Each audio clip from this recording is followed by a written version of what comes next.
Hello everybody! My mic's in the wrong place. Hello everybody and welcome to Forza Horizon 3. I am back with another Rallycross episode, and we're going to be taking the new Jaguar, I think it's called the F-Pace S? Out. Yes, the F-Pace S. Kind of a weird name, but yeah.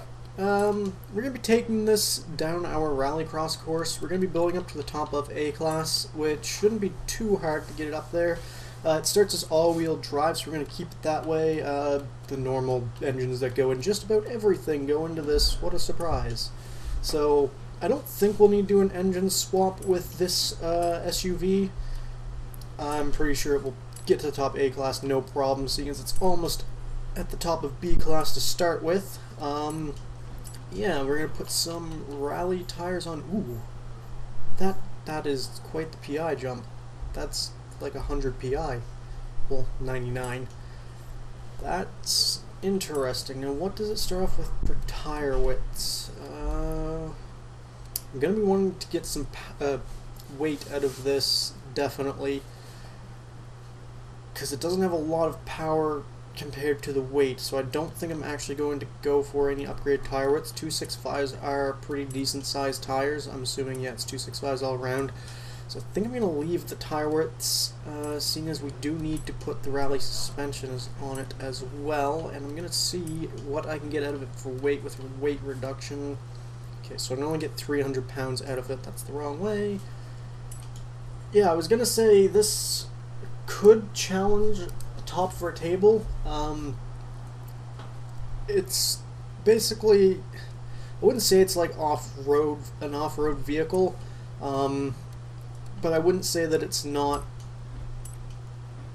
a vehicle that would do good off-road. Like, I feel like it just has the characteristics of a decent off-roading vehicle, but yeah, hopefully it will do okay, but I'm not convinced, seeing how much those tires actually shot the PI up, and there's actually nothing I can do about that. I have to keep the tires on because that is the rules of the series. I'm just going to go through and see what I can chuck out of it for weight.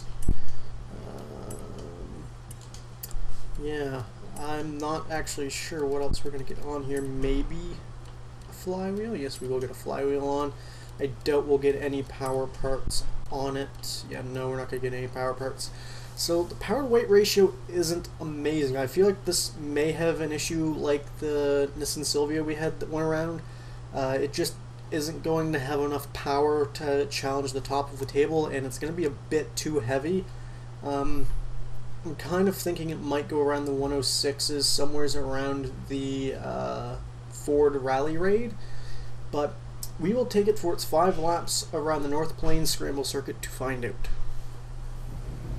Alright, we are here at the North Plains Scramble circuit to take the Jag for its 5 laps down the circuit. Now, I'm not sure how this is going to go. It doesn't seem like it's going to have the acceleration.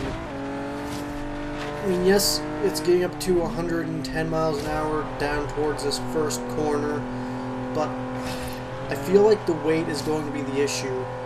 I can already feel a slight issue with the suspension I'm not a huge fan of, I can tell you that right now. It kind of doesn't really wobble around on the suspension, but the way the weight travels on the suspension is kind of peculiar. I can't speak.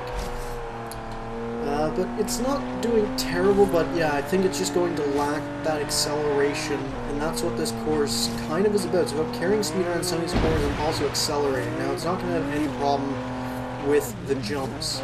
It has the ride height for the jumps, and it has the suspension to deal with them as well. And to be honest, we don't really have any massive jumps around this course, so it's not a massive problem. Opening one isn't going to be particularly amazing, but they almost never are. 110, but that's a standing lap. This will be our first flying lap we get down here, getting up to 130 miles an hour. 134, I should say. Yeah, this is a pretty solid car once you get used to kind of how it kind of travels about on the suspension almost.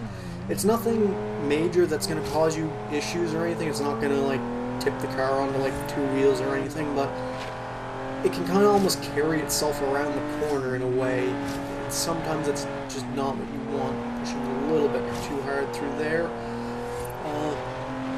Yeah, it's a fairly decent car. It's controllable, as to be expected, with just under 400 horsepower and all-wheel drive vehicle. Oh, we got launched out a bit wide there. I entered that section a bit wonky, and I kind of paid for it. It also doesn't like some of these corners. That last corner there, it didn't like that going through there kind of sideways. It seems to lose a lot of time there. But yeah, that's kind of to be expected with the weight that's going on. So we got a 107 that puts us above the Dodge Daytona. Oh god, that got a little bit scary there. So yeah, we're not doing particularly amazing. Oh god, I almost lost the back end there. Yeah, not really much else to really say with this car. It's kind of what I expected once I saw how much the PI shot up just from having the tires on. And seeing as I've been putting rally tires on all the vehicles, I'm not just going to make an exception just for the sake of running one car. Yeah, it's kind of unfortunate that the PI, that the tires added 100 PI. That's a lot of PI to be adding just from tires. Oh, we're going to lose the back end there. How did I keep that under control? I didn't think we were actually going to get out of that. I thought, A, we were going to spin, then when I kind of recovered, I thought we were just going to smack into a wall. But apparently we didn't somehow. Alright, so that was somehow quicker, and I had a massive sideways moment. Yeah, so 106.8 still doesn't promote it up any higher in the table. It just is basically a slightly faster lap time than what it had last time out. It's still just above the Dodge Daytona there on their table at the moment. If we can make up about a tenth of a second, it will go quicker than the Ford Rally Raid, which is kind of where I expected it to go. I said at the beginning of the video there that I kind of expect to go around there just because of the weight and the size and the type of vehicle that it is. I kind of expect it to go around about the same time as the Ford. But then again, I thought that maybe the Raptor would go around the same as the Ford Rally Raid, and that went massively quick. Alright, we're coming up to our final corner here.